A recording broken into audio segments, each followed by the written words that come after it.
John Green is a best-selling author and one half of the Vlogbrothers, the YouTube duo behind the channel Crash Course. But before all of that, he majored in religious studies. He's someone who's thought about religion for a long time, its complexities, and its role in human life. So it felt fitting, over a decade after launching Crash Course in 2012, John finally hosted a series on religion. Crash Course Religions. It's a 24-episode introduction to religion from an academic perspective, and I had the opportunity to help develop this series and advise on it alongside my friend and fellow scholar, Dr. Andrew Agapor. The series just wrapped, and I had the chance to sit down with John to reflect on the experience, how it came together, what he learned, and what role religion plays in both his life and his thinking. I hope you enjoy the conversation, and here's John Green. Great. Hi. Hi, thanks for taking the time. Oh my gosh. Thanks for all you did for Crash Course Religion.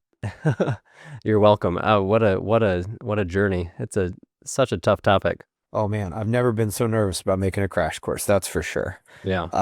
Now we're making one in sex ed, so that rivals my nervousness, but at least it's not my face. That's true. I mean, it's an impossible thing to make a YouTube series about, really, but I feel like we did a pretty good job. Yeah. On the whole.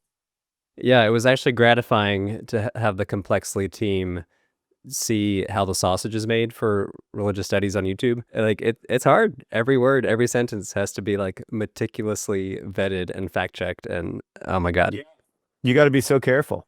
But yeah, I mean, you're an academic. So, that certainly helps. I asked Danielle Bainbridge this once, but I'm curious about your experience. I was like, Danielle, do you get any... There we go. I said, Danielle, do you get any benefit, like, at the academic level for this? And she was like, not really. No, you get like minor celebrity at the religious studies conference. But you don't get like a better job. No, it might find that count against you. Yeah, like if right, it seems to count against you.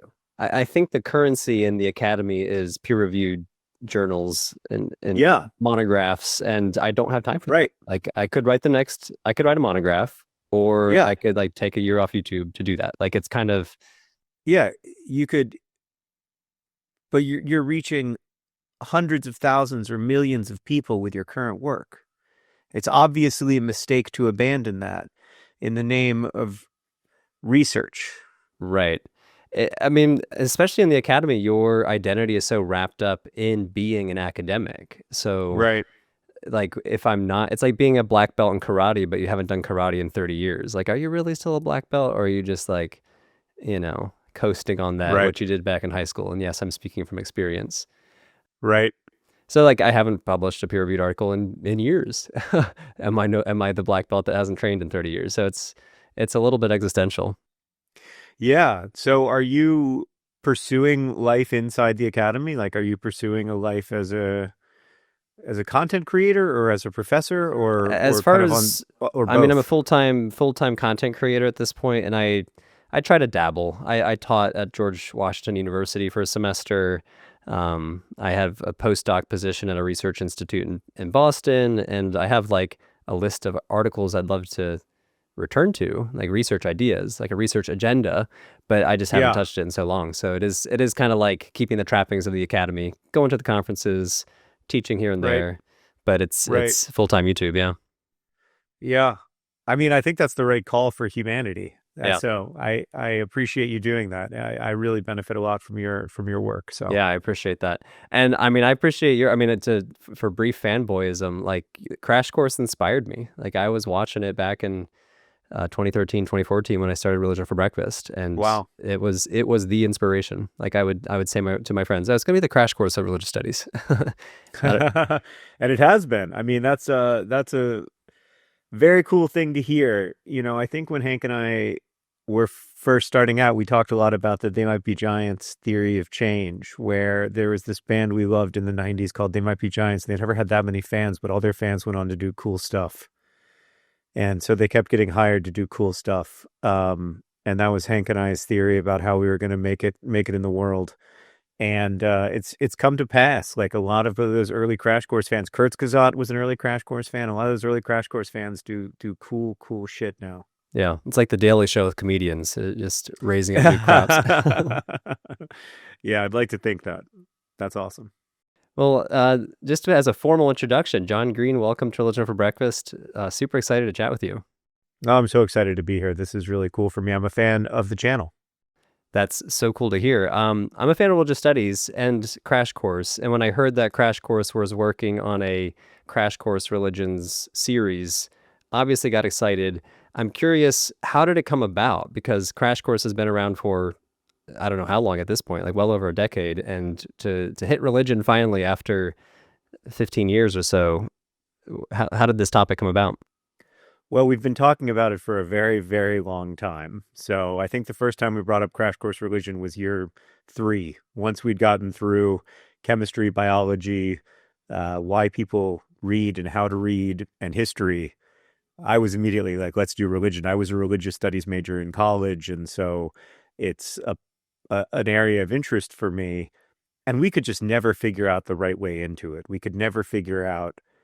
It always felt like the third rail of the academy. It's so hard to do well. And that's one of the things that I really appreciate about your work is that you do it well, right? Like there's plenty of content on religion from a secular perspective on YouTube. There's no shortage of that, but there really is a shortage of high quality, careful stuff. And I guess the short answer to why we waited so long to do it is we wanted to be careful and we wanted to have the right partners. Yeah.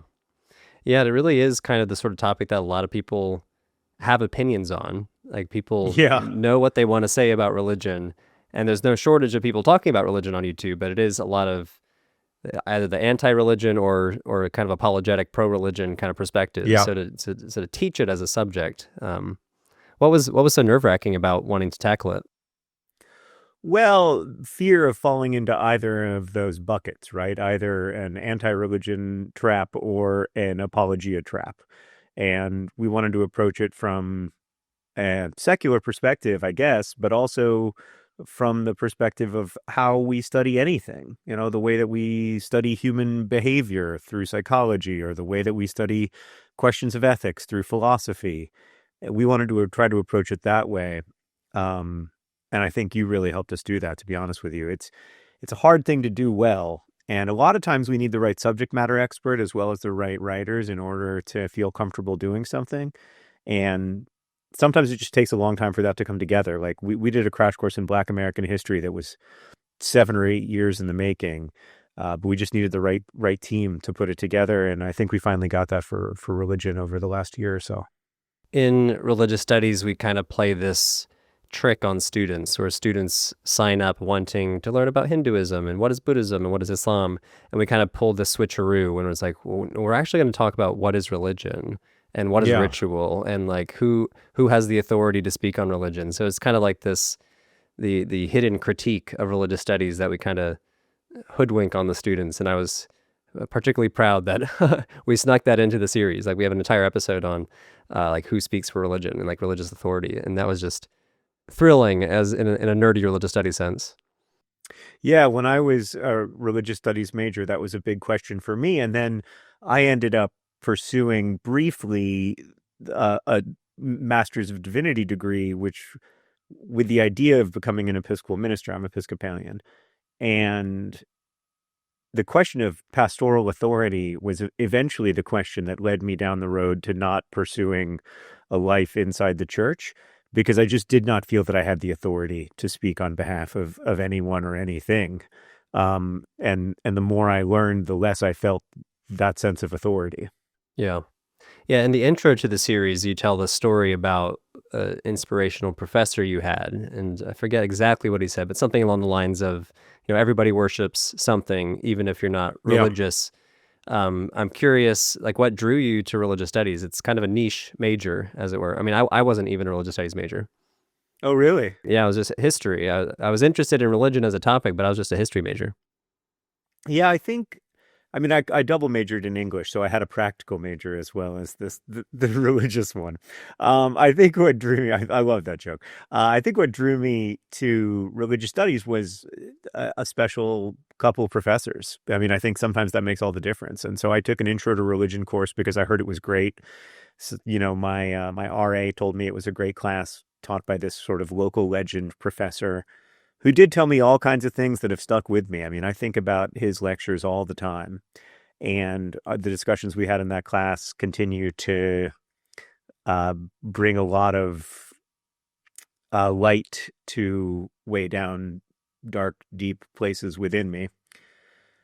And then I took another class, an intro to Islamic history, that really lit me up. And from there, I didn't really have a strong desire to study anything else. I was just fascinated by it, and fascinated by approaches to the study of religion, the sort of multiplicity of approaches. I loved reading Paul Tillich and Mircea Eliade and all that stuff. Like, that stuff just lit me up. Yeah. I'm curious if there's like an existentialism to it too, because like your books focus on such existential topics, whether cancer and Fault in Our Stars, and you're just releasing a book now on tuberculosis. I just watched your video on Vlogbrothers about the first chapter, where it's like 1 million people a year still die from tuberculosis. Like, is there like an existentialism that draws you to religion as a topic too, or what's going on there? I think there's some personal interest for sure. I mean, I'm bothered by death, certainly. I'm bothered by the problem of death, very bothered by the problem of evil. How does evil exist in the world? How does it spread in the world? How do we combat it? Is it inherent to human experience? Is it constructed by us? All those questions fascinate me, have fascinated me for a long time. And then I'm really interested in questions around free will, and to what extent I'm actually the captain of this ship I think of as myself. And religion has been a lens through which people have been looking at those questions for a very, very long time. And if you want to read,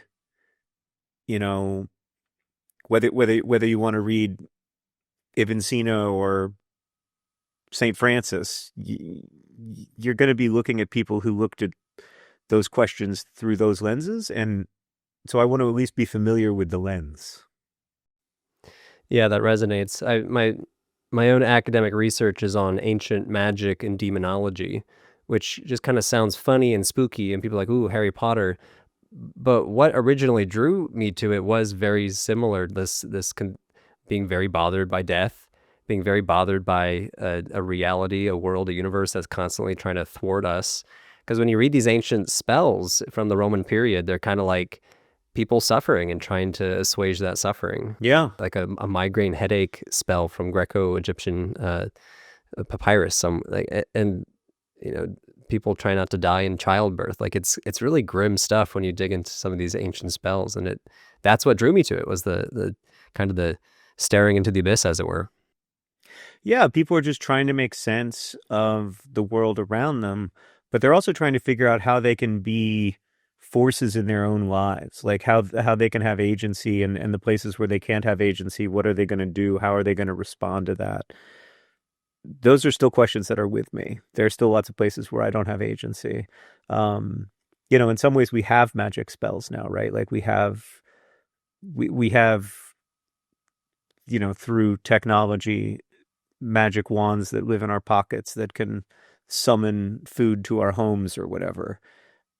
And I think that's part of the reason why, maybe we don't walk up a mountain prayerfully quite as often, but there will still come times when, all those magic wands don't help us, and we have to, I guess, turn to the ancient magic. Yeah. This came up in the ritual episode, actually. You told an anecdote about being a chaplain at a children's hospital, and how you would arrange your jacket and shoes in just a way, and that was your entry point into talking about ritual. I thought that was... Yeah, I was in this weirdly unsuperstitious place, right? Like religion is supposed to be the opposite of superstition, or supposed to have transcended superstition somehow. And I was supposed to be a man of God and a person of faith and everything, and not a superstitious person. But of course, like, everybody's superstitious. We're all just human. We're all just like trying to make sense of the weird pattern seeking behavior that our brains are constantly engaging in. And I kind of convinced myself that if I just arranged the shoes correctly and my chaplain jacket correctly, and I laid on top of the covers in just the right way, if I just did all of that right, that the pagers wouldn't go off. Because when the pagers went off, it was, nobody calls the chaplain to say like, hey, great news, this kid's going home. And so, when the pagers went off, it was always a catastrophe. It was always some kind of disaster. And I just, I was willing to do, I created a world in which I could have some say over whether the pagers went off, because of course I did. Like, how else are you going to deal with that kind of crisis? Yeah. Like ritual as a way to grab back agency, as you said. Yeah. Exactly. I covered this in a video a few months ago on baseball magic. How baseball pitchers do all sorts of quirky things before they throw the ball.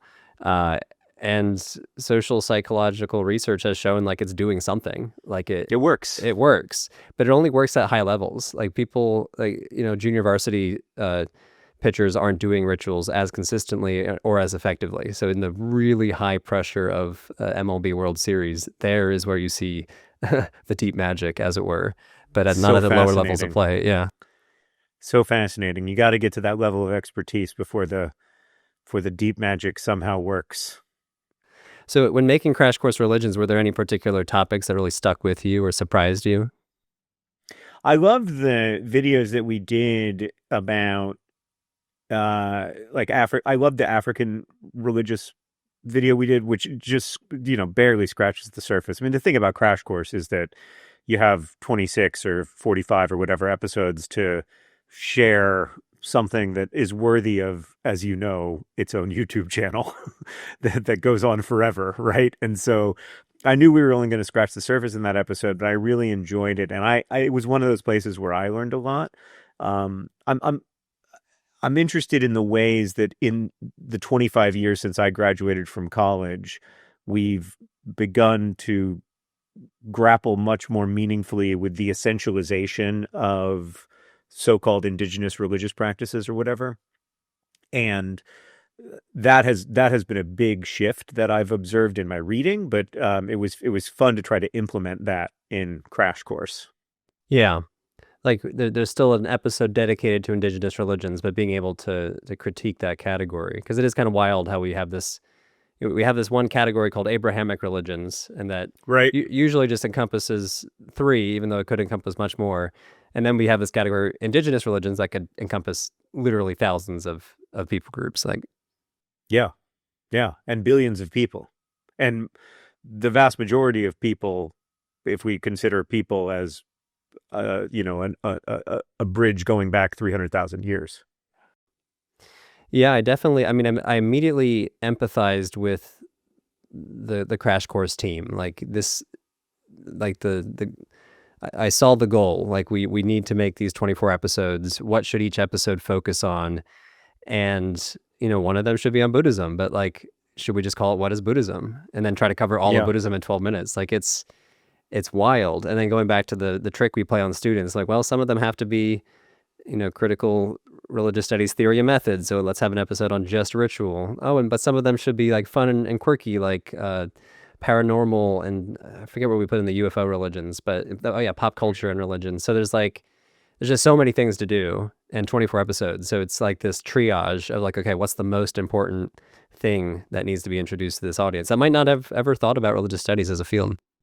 And what you're really trying to do is get people excited, right? Like this has to be the beginning of their learning journey, not the end. And so if you can get people enthusiastic about, oh, well, this is a different approach to talking and thinking about religion than the one I'm used to from online discourse, and this is kind of exciting, and now I'd like to go learn more, and I can learn more by watching Religion for Breakfast, I can learn more by reading, I can learn more by taking classes in religious studies. That's what gets me excited, is the idea that somehow it might be possible to break down that feeling that we all have, that religion and really any topic is there to be learned about so that we can have an opinion about it, rather than there to be learned about because it is fascinating and wonderful to be able to better contextualize ourselves and our place in the universe. But I think that's especially true with religion. Like, people really want to have an opinion about it, and they want to have a very strong opinion. They want to have a strong opinion about other religions too, not just their own faith tradition. And I think that can be useful and healthy, and there are all kinds of good reasons why that should exist. But also, it's not just about having opinions. It's also about being able to understand the history of our species and how we got to now, and how different people have thought about the big problems that we share. Like you said, like, how are we going to deal with death? How are we going to deal with suffering? How are we going to respond to injustice? Those questions, religion has a lot to say about. Yeah. Yeah, and this is kind of the editorial problem I come up against a lot on the channel, where I want people to be excited. So sometimes I'll actually categorize in my brain episodes that are the let's get people excited episode. So I have like an episode on like religion in the Legend of Zelda. Like, if you got transported into the Legend of Zelda world as an anthropologist and you studied the data that's provided by the video games, what is that religion? And I have this whole complex theory of Hylianism and what goddesses they worship. And so that's like let's get you excited about this field. And then there's other ones where it's like, well, I want you also to be able to analyze Christian nationalism and it's the force that it is in U.S. politics. And then, okay, well, then it's religion as an opinion, religion as a political analytical tool. And those are obviously heavier topics. So it is kind of like being pulled, this tension of wanting people to be excited about this field, and also like it's kind of a bummer field sometimes with religious violence and iconoclasm and. Yeah, I think kind of a bummer field sometimes is a good way to summarize it. It definitely can be a bummer field, but it's a very expansive interdisciplinary field in a way that I find exciting, right? Like, I took this great class as an undergraduate called Approaches to the Study of Religion, where we looked at the history of religion, the anthropology of religion, the political science of religious studies. And it was so thrilling to be able to look through a bunch of different lenses at the same sort of set of data and realize that it looks different depending on your perspective as well as what you're looking at. Yeah. Do you have a sense how the audience, I mean, the series is coming to a close now. I think the final episode should be airing soon. Do you have a sense of how the Crash Course audience received the series? Because I do think there was kind of a clamoring in the audience for years for a Crash Course Religions series. Not only from me, I was kind of a gadfly back then, like, oh, we should do this. Yeah, no, there people have been asking for it for a long time, and I think on the whole they've been happy. You certainly can't please all the people all the time when it comes to a topic as diverse as religious traditions and people's responses to revelation and questions of the supernatural and all that stuff. Like, you're never gonna please all the people. But I think that the reaction has been surprisingly positive. Frankly, a lot more positive than I expected. The comments have been good, and the like to dislike ratio has been kind of astonishing, actually. Yeah, I have found that every time I publish a video that I'm scared of, like, oh man, this is the one that's gonna make a lot of people angry. Like, if you cultivate the right sort of audience, and I think the Crash Course audience is that, like, they're excited to learn even for some of the tough topics.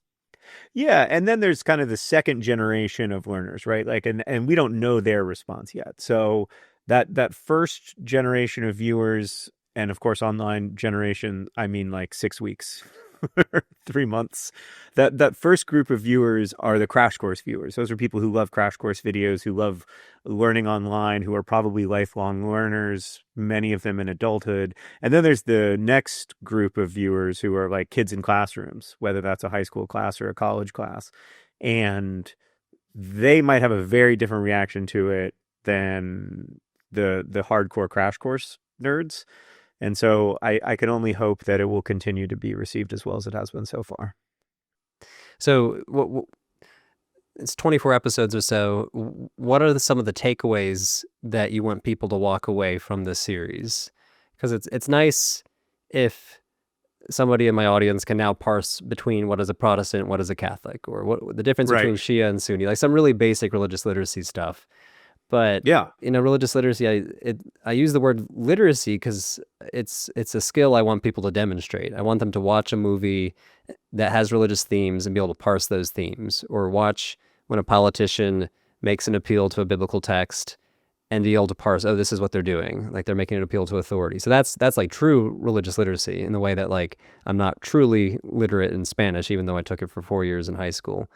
So I'd be curious, like from your opinion as the instructor and an online content creator, like what's the takeaway, the literacy skills that you would hope the audience would take away from watching Crash Course Religions?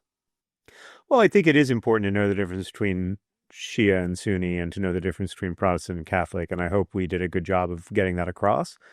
But I think the most important thing is being able to engage with the complexity of religion as a concept and even as a word, right? Like in the very first episode, I think the very first episode is called "What is Religion?" And our answer is we don't know. Like this is not a well-defined word. There are all kinds of people challenging all kinds of notions of the categories that we've created, the boxes that we've created. There's all kinds of people pushing the boundaries of those boxes all the time. And I'd like people to understand that. And then I think the other thing that I want people to understand is that we as a species are inclined toward worship, toward fawning, toward believing in some power outside of ourselves. And that isn't necessarily supernatural power outside of ourselves, but it's power outside of ourselves. And being mindful of that, being aware of that, paying attention to where you put your attention, paying attention to where you put your worship and your faith and your belief, I think is extremely, extremely important for how you end up going about and living your life. And so I want people to take that away as well. Yeah. Yeah, I like that, going back to your professor's statement that we all worship something. Another thing that happens a lot in religious studies is trying to identify religious-y sort of things in non-religious contexts. Mm-hmm, so, is Star Wars fandom a religion? Or, is a baseball pitcher doing a particular ritual? Is that religion? And you see this in a kind of facile way on social media, and particularly in like polemics, where they'll be like, oh, wokeism is a religion, or political identity A or B is a religion. And I've always found that to be really simplistic, but sometimes you can find things that are kind of indistinguishable. The example that's coming to mind when Steve Jobs, the former CEO of Apple, died, whenever that was, 08, 09, I was and always have been a big Apple fan, which is just kind of embarrassing. But I felt like this overwhelming need to like somehow show something, some sort of form of affection towards Steve Jobs when he died. So I was living in Philadelphia at the time, and I went to the local Apple store, and people were leaving little votive offerings outside of the Apple store in downtown Philadelphia. And like, 1989 Power Macs, like these really like vintage Macs, just like left on the street with little thank you notes that said, "Thank you, Steve." And I like wrote a little note and like put it on the window. And like, in my mind as a religious studies scholar, that's no different than wanting to leave a votive offering at a temple to the god Asclepios or something like that. Like it's this very... Lighting a candle at church, whatever. Yeah. It all... We have this need to memorialize. We have this need to... And I don't think these are bad things. Like I they may be mammalian, for lack of a better term, but I think they're actually quite lovely. Like, I think it's quite lovely that you did that and that other people were doing that. I think it's quite lovely when, here in Indianapolis, whenever somebody dies in a bicycle accident, somebody puts up a white bicycle where they died and a sign with their name. And I mean, is that religious? I think on some level it is, right? Because it's an offering, like you said. It's an offering and it's a warning, both. It's a reminder that it's an attempt to remind people that cyclists are out there, but it's also an offering. And so I just think I think it's a really useful background for understanding ourselves and our impulses. Yeah. I don't tell the story to trivialize religion. It's more like these behaviors that appear in unexpected arenas. So people always say, oh, is fandom, like a sports fandom, religion? And I'd rather flip the question around, not to trivialize religion, but to make us think harder, like, oh, is religion a fandom? Like, because the behaviors are similar, We have these impulses that appear in different contexts, whether it's a baseball pitcher's mound or a Apple store. This comes up in the study of animal religion too. Like when elephants show, some level of care for a dead elephant, like, is that ritual? And the very fact that we scholars can't quite parse it, like, well, it seems to be similar, makes me think, well, religion is on the spectrum of animal behavior that just takes this very, language centric form when it comes to humans. Right. Yeah. Like, we're also on that spectrum. Yeah. Absolutely. And I mean, in my own life, I can't get out of the need to worship something. I just can't get out of it. I mean, maybe other people can get out of it, but like, I'd worship money. I'd worship booze. I'd worship something. I'd ritualize it. I'd do all the stuff that we do with it. Yeah. So I'm curious, as a content creator, where do you see the role something like Religion for Breakfast or Crash Course can play in the next 5 years of online education? Because I found myself becoming dispirited, for lack of better words. Sure. Like, I do think I was kind of wide-eyed back in 2014 when I started the channel, and I had all this strong mission statement of religious literacy, and it's just such a small drop in the bucket. Like, I'm like, it's always nice to wake up the next day and see how many more subscribers subscribe to Religion for Breakfast, but oh man, it's a small drop in a big sea, and yeah, it sometimes feels futile. I absolutely agree with you. It often feels futile. It's a little bucket of water in a very big ocean, and I am also discouraged and feel like I was extremely naive in the way that I imagined the social internet. I look back at old Crash Course videos, and my laptop used to have a sticker on it that wasn't even controversial at the time that said, "This machine kills fascists," which is what Woody Guthrie's guitar said. And I thought that was true. I thought that the open free flow of information was bad news for fascism and good news for freedom. And that was embarrassing. I look back on that and I don't just cringe. I feel actively mortified. I think that it doesn't change our job, though. I used to say to my brother, like, you're so ludicrous the way you take a bucket and put it in the ocean and then walk over 100 yards and dump the bucket and then walk back to the ocean and fill up the bucket and walk over 100 yards and dump the bucket as if you're going to move the ocean. Like, you can't move the ocean, Hank. That's what I always used to say to him about everything. Like, he'd be like, "I'm going to do this." And I'd be like, "You can't move the ocean." And none of us can move the ocean. But like, what we forget is that we are the ocean. Like, we're trying to, that's the wrong metaphor. It's actually like an ocean of humanity that needs to move. And what we're actually doing is we're moving in maybe just individual humans at a time.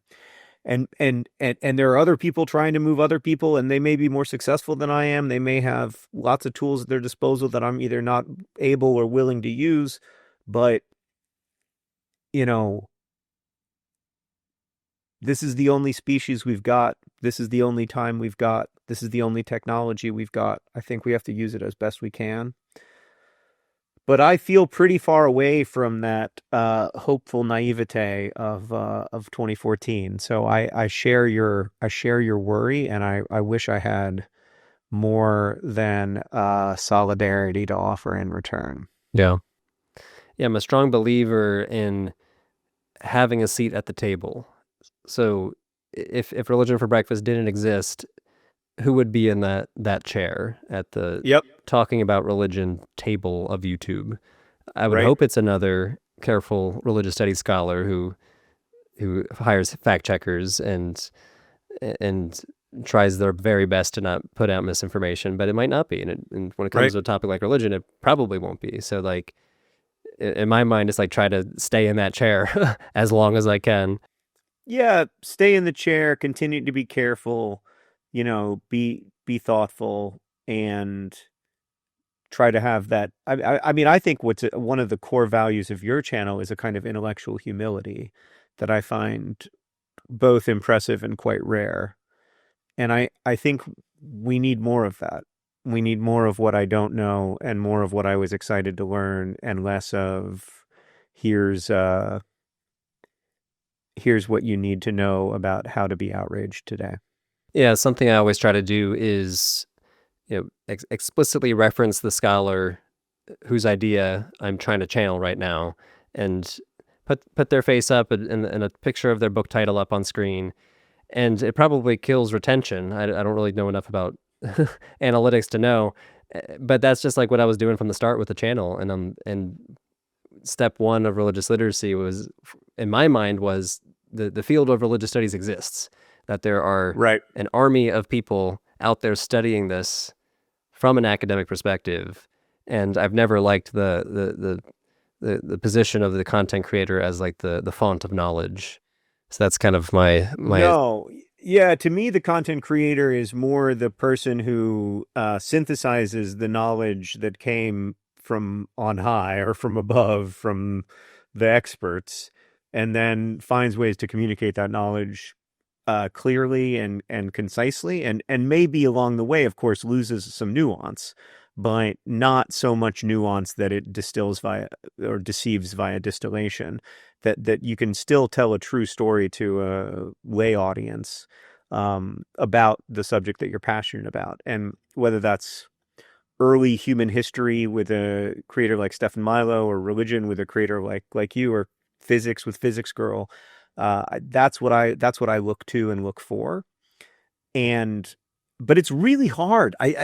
It's you mentioned retention, and like there's this in tension. Extreme tension between wanting to make stuff that's accessible to people, that's clear and that's true on the one hand, and having to compete with Mr. Beast on the other hand, right? Like we're on the same platform as Mr. Beast. We have no advantages over him. We're very lucky that lots of people want to use this platform to learn. Thank goodness for them. But we got to make it interesting and at the same time make it accurate. And that's hard work. Hank has said something along those lines of attention being the currency of the internet. And that sticks with me because I hate, I'm a academic and I'm a teacher at heart. And sometimes I need to play the role of a marketer. Like, what should I title this video? And what should the thumbnail look like? And the amount of brain energy I have to devote to what a thumbnail should look like, let alone try to make it. Oh man, it's miserable, but you have to kind of play the game. Have to do it. There's no way out of it. I mean, I don't design thumbnails for Vlogbrothers videos, but that's only because I don't want Vlogbrothers videos to get more views than they're currently getting. On Crash Course, yeah, I mean, we got to think about title and thumbnail from the very beginning. From when we're talking with you about a syllabus, we've got to be thinking about titles and thumbnails because they're just, unfortunately, that's just the world we live in. They're incredibly important. Yeah. Well, John, I don't want to take too much of your time. Thank you so much for joining us. Thank you for finally making Crash Course Religions. It was an absolute joy to work on it. Thank you for working on it. I don't think that we could have made it without you. So I really appreciate you working on it. And it's been one of the most fulfilling creative experiences I've had in a very long time. To be able to go back to my kind of intellectual roots, back to when I was really falling in love with learning, has been really fun. But I've gotten to learn so much along the way because it turns out a lot has happened in the field since I left it 25 years ago. Yeah. Well, everyone who's watching in the audience right now, go watch Crash Course Religions, learn something new, and get to watch John Green host it, which is especially fun. Oh, thank you. Thanks for watching. If you haven't seen Crash Course Religions yet, I highly recommend checking it out. I'll drop the link below. Also, you might have noticed over the past few months, I've been working hard to bring live online classes to the Religion for Breakfast audience, taught by real scholars of religion. Last fall, we offered Intro to New Testament Greek with Dr. Chance Bonar. A few weeks ago, we hosted a guest lecture from Dr. Sarah Rahmani about Maori atheism, and I'm currently teaching a seminar on magic in the ancient Roman Empire to a group of very smart, dedicated students. If all of that sounds interesting to you, you can sign up for my email list to get notified for our upcoming lectures and seminars. Link is in the description below. Thanks, everyone.